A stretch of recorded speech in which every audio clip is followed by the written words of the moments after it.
पहली रसोई पर बंगाली बहू की मछली से बने 56 पकवान। आयुषी, तुमने मेरा सारा सामान याद करके रख दिया है ना? यार 1 घंटे बाद मेरी ट्रेन है, कहीं ऐसा ना हो कि कोई जरूरी सामान रह जाए।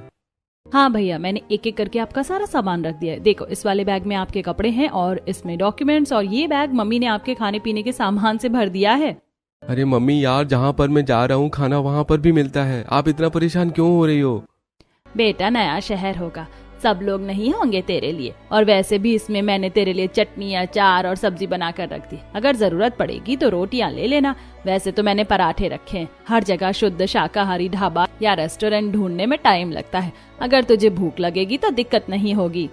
हाँ बेटा, तेरी माँ सही कह रही है, तू घर का खाना ही खाना। अगर रास्ते में भूख लगेगी कम से कम तू खा तो लेगा। रोहन की नई नई नौकरी लगी है और उसकी ड्यूटी पश्चिम बंगाल में लगी है। उसी के लिए रोहन अपना सारा सामान पैक करके जा रहा है। कल से उसे ऑफिस भी ज्वाइन करना है। इधर शिवम ने कैब बुक कर दी है, थोड़ी देर में कैब आ जाती है। भैया, अब क्या रह गया है? देखो कैब वाला भी आ गया है, चलो मैं आपका सामान रखवा देता हूँ।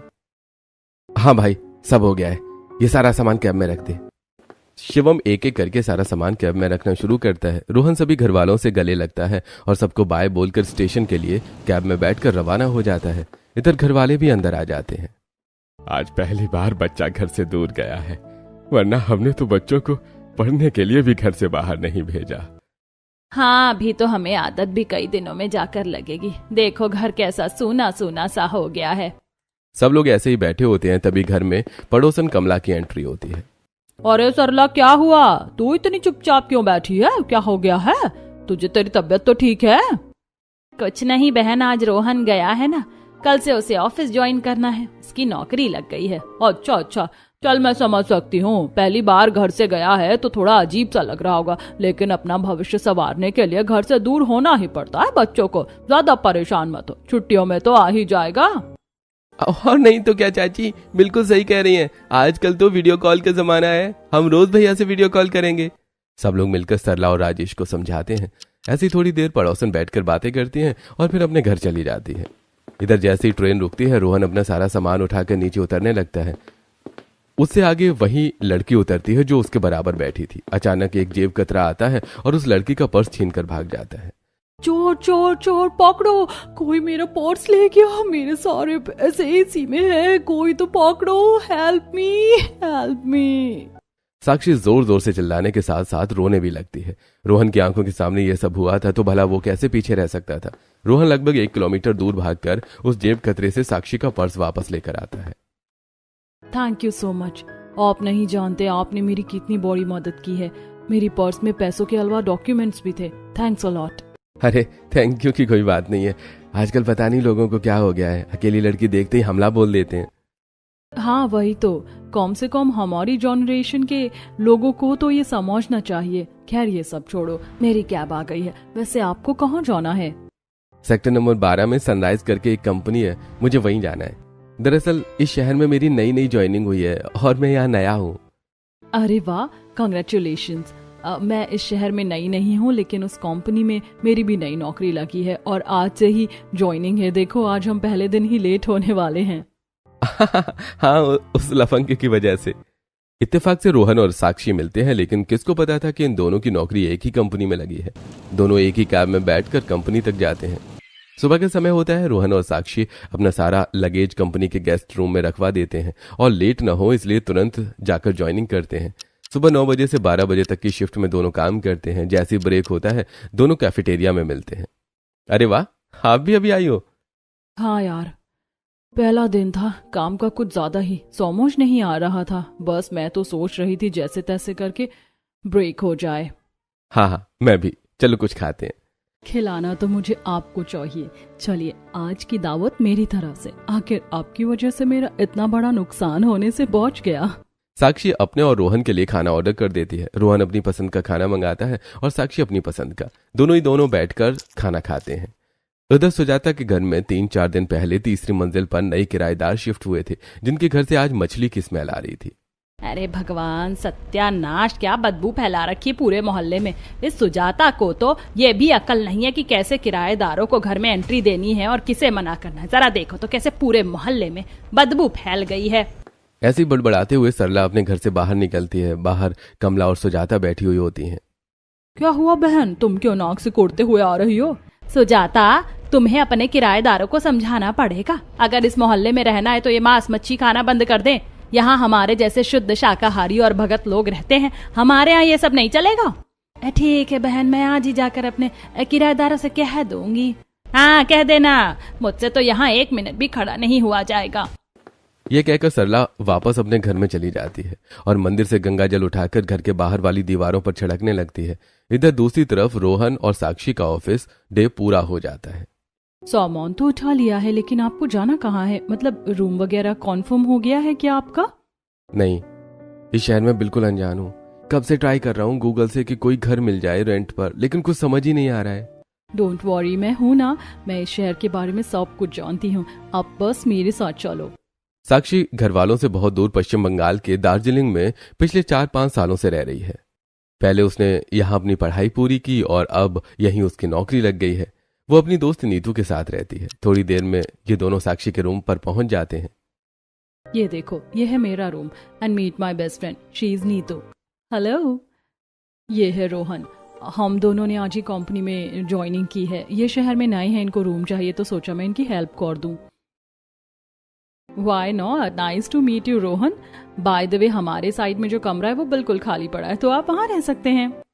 पर किराया क्या होगा और मकान मालिक कौन है? वो सब हम पर छोड़ दो, तुमसे ज्यादा किराया नहीं लेंगे। तुम जाकर सामान रखो और फ्रेश हो जाओ। नीतू की बात सुनकर साक्षी और रोहन हंसने लगते हैं। साक्षी और नीतू रोहन का सामान कमरे में रखने में मदद करती है और बाद में अपने कमरे में आ जाती है। ऐसे कुछ दिन बीतते हैं। कुछ ही दिनों में दोनों में इतनी गहरी दोस्ती हो जाती है और ये दोस्ती कब प्यार में बदल जाती है ना पता भी नहीं चलता।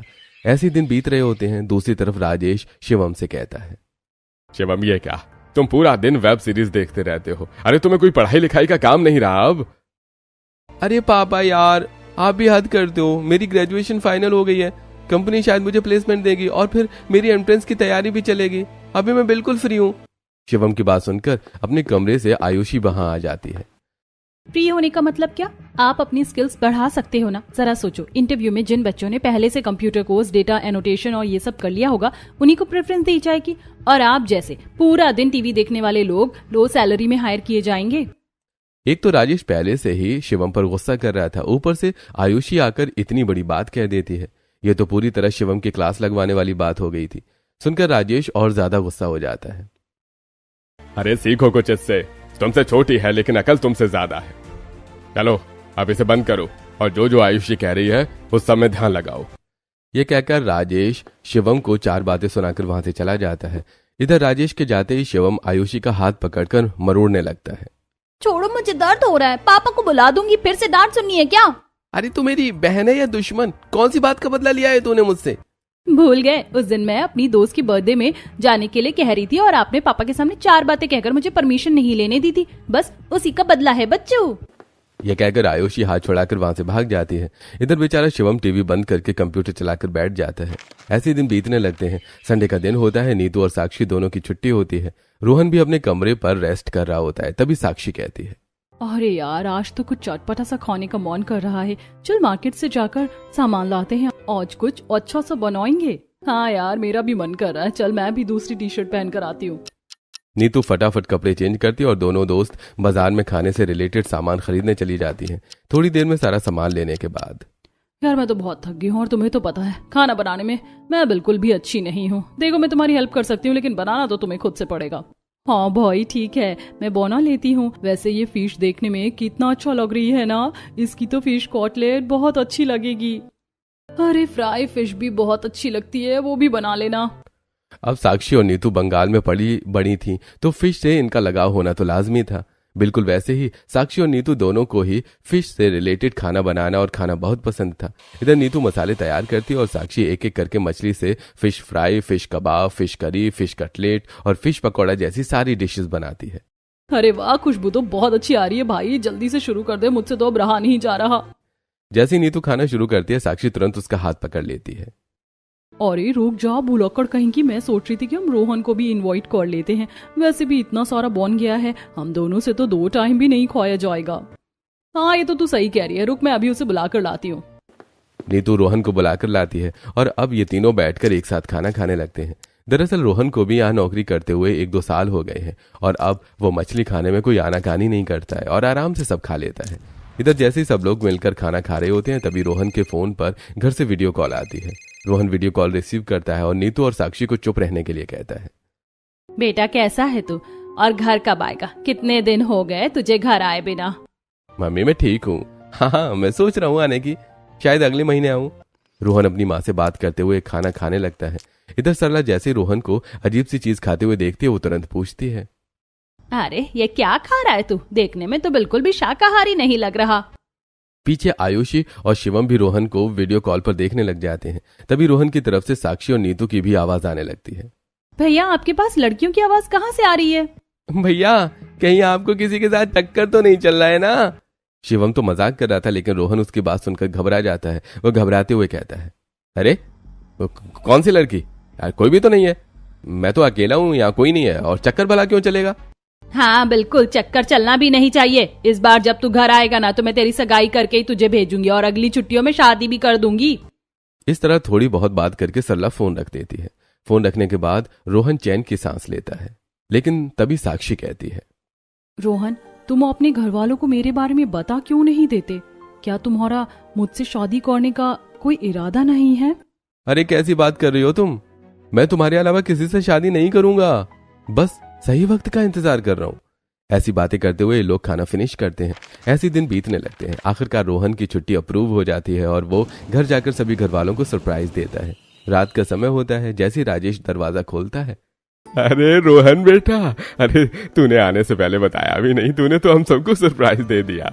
राजेश दरवाजे पर ही रोहन से बात करने लगता है। तभी पीछे से सरला की आवाज आती है, अरे कौन है? क्या सारी बातें दरवाजे पर ही करोगे? सरला भी अपने कमरे से चलकर दरवाजे पर आ जाती है और रोहन को देखकर बहुत खुश होती है। रोहन बेटा, मेरा तो मन कह रहा था कि तू आने वाला है। इन सब की बातें सुनकर आयुषी और शिवम की भी आंखें खुल जाती हैं और वो भी हॉल में आ जाते हैं। सब लोग ऐसे ही मिलकर बातें करते हैं और फिर सो जाते हैं। अगली सुबह होती है। सरला बहुत सारी लड़कियों की फोटो लेकर बैठी होती है और साथ में पंडित जी भी बैठे होते हैं। तभी अपने कमरे से नहाकर रोहन वहां आता है।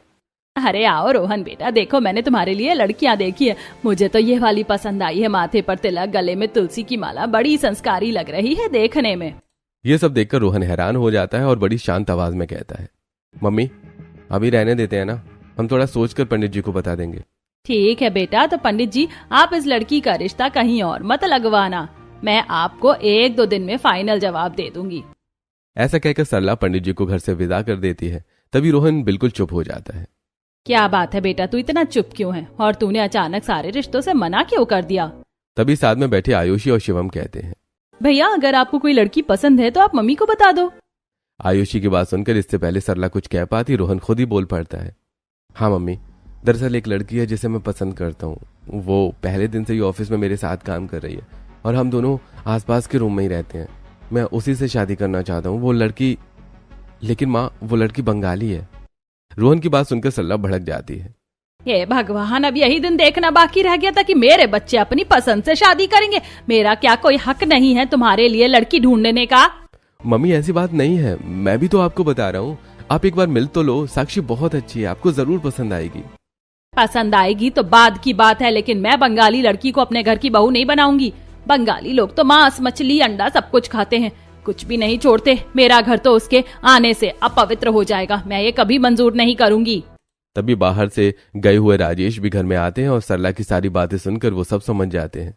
हाँ बेटा, तुम्हारी माँ बिल्कुल सही कह रही है। देखो हमने तुम्हें आज तक किसी काम में कोई रोक टोक नहीं की, लेकिन यहाँ पर हम तुम्हारी नहीं चलने देंगे। हाँ बिल्कुल, बंगाली लड़की मेरे घर की बहू नहीं बनेगी तो नहीं बनेगी, और ये मेरा आखिरी फैसला है। ये कहकर सरला अपने कमरे में चली जाती है। राजेश भी उसके पीछे पीछे चला जाता है।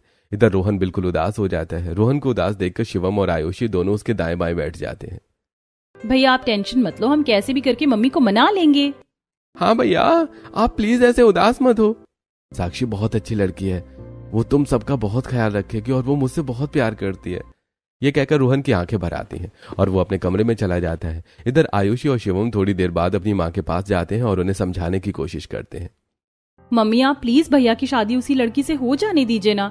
देखो जब वो घर में आएगी तो आप उसे अपनी तरह से रख लेना। और नहीं तो क्या मम्मी, वैसे भी घर में सास की ही चलती है और भैया कह तो रहे हैं कि वो बहुत संस्कारी है। आयुषी और शिवम बहुत देर तक सरला को समझाते हैं, लेकिन वो अपनी बात पर अड़ी रहती हैं। आखिर में शिवम कह देता है, मम्मी जिस तरह से आप लोग नहीं मान रहे हैं, अगर कल को भैया उसके साथ आपसे बिना पूछे आपकी सहमति के बिना शादी कर ले तो बाद में पछताना मत। ये सुनकर सरला की आंखें खुल जाती हैं और वो मन ही मन सोचने लगती है। हाँ, ऐसा हो सकता है। आजकल के बच्चे तो कोर्ट मैरिज कर लेते। कहीं रोहन ने भी ऐसा कर लिया तो मैं तो मोहल्ले में किसी को मुंह दिखाने के लायक नहीं रहूंगी।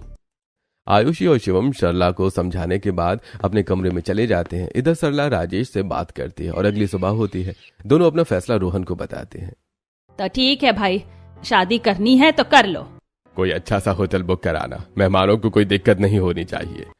अपने माँ बाप की बात सुनकर रोहन खुशी से फूला नहीं समाता है और दोनों को गले लगा लेता है।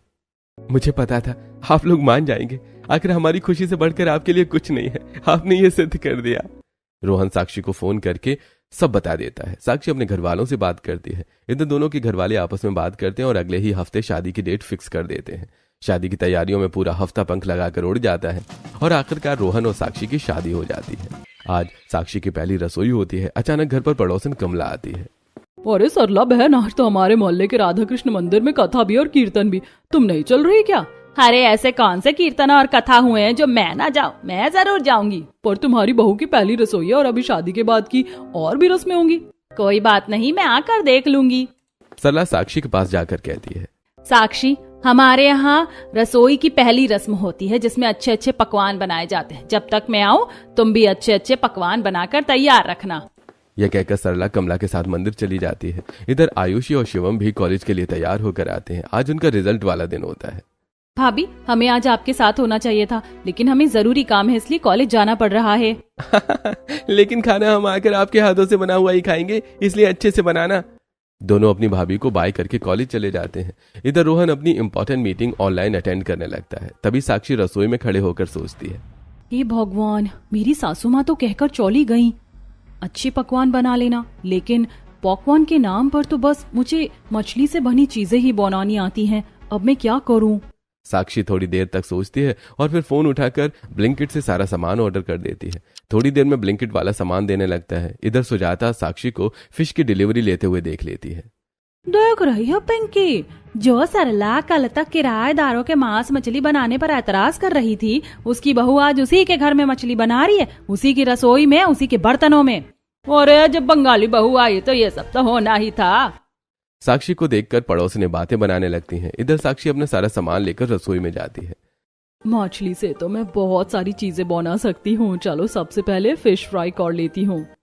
साक्षी सबसे ताजी मछलियां उठाती है और उन पर मिर्च मसाला लगाकर उन्हें मैरिनेट होने के लिए रख देती है। जब तक ये मैरिनेट हो रही है, दूसरी तरफ मैं फिश पकौड़े का घोल तैयार कर लेती हूँ। साक्षी फिश पकौड़े के लिए घोल बनाती है। दूसरी तरफ उसने गैस पर कढ़ाई चढ़ा दी होती है। ये बर्तन तो बिल्कुल भी फिश डिश बनाने के लायक नहीं है।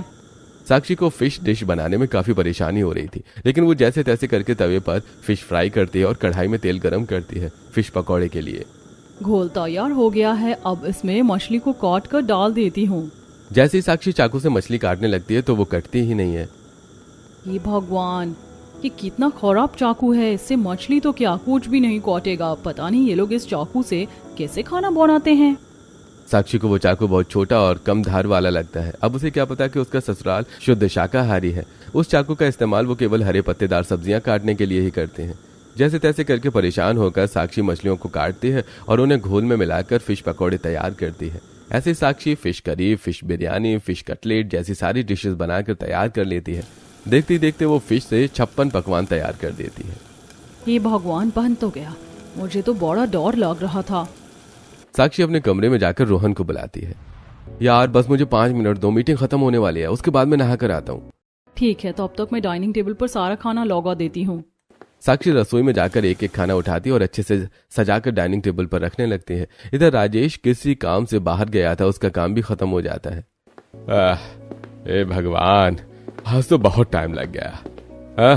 अरे बहुत भूख लगी है, चलो जाकर देखते हैं। बहू तो आज पहली रसोई में कुछ उसने अच्छा ही बनाया होगा। राजेश अपने घर की तरफ निकलता है। इधर कमला और सरला भी कीर्तन से घर आने लगती हैं। बहन, आज की कथा और कीर्तन में तो बड़ा ही आनंद आया। अरे मन को बड़ी शांति मिलती है मंदिर में बैठकर, फिर चाहे भजन हो, कीर्तन हो या कथा। दोनों प्रसाद लेकर अपने घर आती हैं। उधर आयुषी और शिवम भी कॉलेज से आ जाते हैं। जैसे ही शिवम की नजर डाइनिंग टेबल पर पड़ती है, क्या बात है भाभी, आपने तो हमारे आने से पहले 56 पकवान बनाकर तैयार कर दिए। हाँ भाई चलो, आप जल्दी से हाथ धो और खाना खा लो। दोनों फ्रेश होने के लिए कमरे में चले जाते हैं। इधर जैसे ही सरला और राजेश घर में कदम रखते हैं, डाइनिंग टेबल देखकर सरला थोड़ी सी खुश होती है, लेकिन तभी रसोई से साक्षी बाहर आती है। उसके हाथ में एक प्लेट होती है जिसमें फ्राइड फिश रखी होती है। ये देखकर सरला का गुस्सा साथ में आसमान पर पहुंच जाता है। हे भगवान, सत्यानाश हो गया, मेरा घर अशुद्ध हो गया। ये क्या कर दिया तूने? मेरी रसोई अपवित्र हो गई। मैं तो कहीं की नहीं रही, इस बंगालन ने पूरा धर्म भ्रष्ट कर दिया मेरा। मैंने पहले ही मना किया था, बंगाली बहू नहीं लाऊंगी। भगवान मुझे कभी माफ नहीं करेंगे। सरला एक सांस में 1000 बातें कह देती है। इधर रोहन, आयुषी, शिवम और यहाँ तक कि साक्षी भी डर जाते हैं। रोहन अपने कमरे से भागता हुआ आता है। साक्षी क्या हुआ? मम्मी को क्या हो गया? पता नहीं, मम्मी मुझे इतना क्यों सुना रही है। मैंने तो देखो पकवान बनाए हैं और इन्हीं सबको डाइनिंग टेबल पर रख रही हूँ। जैसे राजेश, आयुषी और शिवम की नजर फ्राइड फिश पर पड़ती है, वो तीनों ही नाक पर रुमाल रख लेते हैं। तब जाकर रोहन को पूरी बात समझ आती है। वो माथे पर हाथ मार लेता है। ओह शिट यार, इसमें साक्षी की कोई गलती नहीं है, गलती मेरी है। मैंने इसे बताया नहीं कि मेरे घर वाले पूरे वेजिटेरियन हैं। हे भगवान, ये मुझसे क्या हो गया। सरला अपने कमरे में चली जाती है। आयुषी, राजेश और शिवम भी उसके पास चले जाते हैं। इधर रोहन मुंह छुपाते हुए उसके पास आता है। मम्मी मुझे माफ कर दो, साक्षी को नहीं पता था। रोहन की बात सुनकर सरला गुस्से से कहती है, अरे उसे नहीं पता था, लेकिन तुझे तो पता था। तूने तो मेरा धर्म भ्रष्ट कर दिया। हाँ भैया, आपको ध्यान रखना चाहिए था। हाँ, इसमें पूरी की पूरी गलती आपकी है। मम्मी तो पड़ोसियों तक को बातें बताती हैं और खुद इनके घर में ये मांस मछली, छी, हमने कभी नहीं सोचा था। पूरा परिवार रोहन पर बहुत गुस्सा होता है। इधर साक्षी भी दूर खड़े हुए ये सारी बातें सुन लेती है और उसे भी सब समझ आ जाता है। ये भगवान, ये मुझसे क्या पाप हो गया। अगर मुझे पहले पता होता तो मैं ये सब बिल्कुल ना करती। रोहन साक्षी के पास आता है और उसके साथ मिलकर वो सारा खाना घर से दूर बाहर एक नाले में फेंकवा देता है। खाना फेंकने से कुछ नहीं होगा, मेरे बर्तन भी अपवित्र हो गए हैं। इन बर्तनों में बना हुआ तो मैं खाना भी नहीं खाऊंगी। बेचारी साक्षी अपनी सास की खुशी के लिए बर्तनों को बहुत बार साफ करती है। देखो मम्मी, गुस्सा मत करो, बर्तनों से सब कुछ चला गया है, जरा भी स्मेल नहीं आ रही है। दरअसल साक्षी खुद इस बात से बहुत दुखी होती है कि उसने इस घर में नॉनवेज बनाया, जहां पर यह सब बिल्कुल मना है। आयुषी साक्षी की फीलिंग्स को समझती है। वो साक्षी के पास आती है और बर्तन अपने हाथ में लेकर सूंघते हुए कहती है, हाँ मम्मी, भाभी बिल्कुल सही कह रही हैं, ये पूरी तरह से साफ हो गया है। मेरा मन नहीं मानता, मैं नहीं खाऊंगी इसके हाथ का बना हुआ खाना। सरला मंदिर में जाती है और गंगाजल उठाकर लाती है। पूरे घर में गंगाजल छिड़कती है और पंडित जी को बुलाकर हवन भी करवा देती है। थोड़ी देर में पंडित जी आकर हवन करके चले जाते हैं। मम्मी अब तो गुस्सा थूक दो, अब तो आपने गंगाजल से घर को शुद्ध भी करवा दिया है। सब लोग मिलकर सरला को समझाते हैं। इधर साक्षी हाथ जोड़कर सरला से माफी मांगती है। मम्मी जी, अनजाने में मुझसे गलती हो गई, मैं कसम खाकर कहती हूँ आइंदा ऐसा कुछ नहीं होगा। आपको जो जो पसंद होगा मैं वही बनाऊंगी। सरला दिल से तो नहीं, लेकिन दिखाने के लिए साक्षी को माफ कर देती है। सब लोग बहुत खुश होते हैं। लेकिन आज से घर में खाना आयुषी ही बनाएगी। इधर सरला आयुषी की ड्यूटी खाने पर लगा देती है। ऐसे ही दिन बीतने लगते हैं। एक दिन रोहन अपने कमरे में काम कर रहा होता है, तभी साक्षी परेशान सी होकर कमरे में आती है। अब तुम्हें क्या हुआ यार? मैं मानता हूँ मेरी गलती थी, मेरी वजह से पहले दिन ही मम्मी के सामने तुम्हारा इंप्रेशन बिगड़ गया। वो सब तो ठीक है, लेकिन अब मैं सब कुछ ठीक करना चाहती हूँ। मैं मम्मी जी का दिल जीतना चाहती हूँ।